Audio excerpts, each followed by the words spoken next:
It's Friday night, and here's what happened. Future Mayor of New York City, Zoran Mamdani, had a meeting with Donald Trump in the Oval Office today, and we have an exclusive clip from that meeting. He glazed him, baby. He glazed him.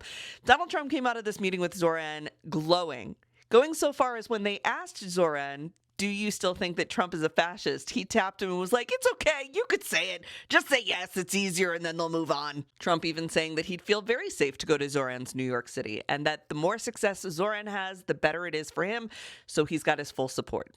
In really good news, TikTok is going to test a slider tool that will allow you to control the amount of AI content you get. And they've donated $2 million to organizations like Girls Who Code to create AI literacy videos. They're going to start putting AI-generated watermarks on AI slap videos, and there's a possibility that those videos will not be eligible to be monetized in the future. In other news, there is a rumor floating around that Pete Hegseth may leave the Department of Defense in January to run for governor of Tennessee. Now, I don't know if that's true. It's just talked about enough that it seems like they're sort of readying the ground for something like that. But who would replace Pete Hegseth? Rumor is it would be Daniel Driscoll.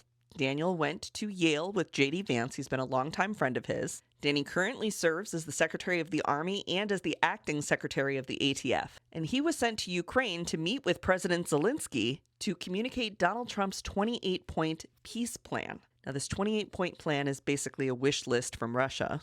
But Zelensky is now saying that he will need to choose between Ukraine's dignity to continue fighting this war and not cede any territory to Russia, and the future of Ukraine at large.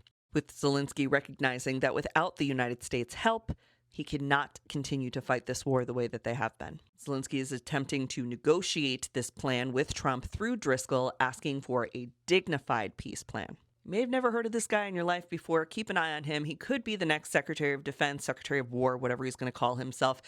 But more importantly, he could also be the next vice presidential candidate. There is a little chatter here about how he humanizes J.D. Vance. He's the one who facilitated the swearing in of Silicon Valley's CEOs to the Army. He brought them in as officers. They came in as lieutenant colonels. They did have to attend some basic training, and they're part of a new unit called Detachment 201.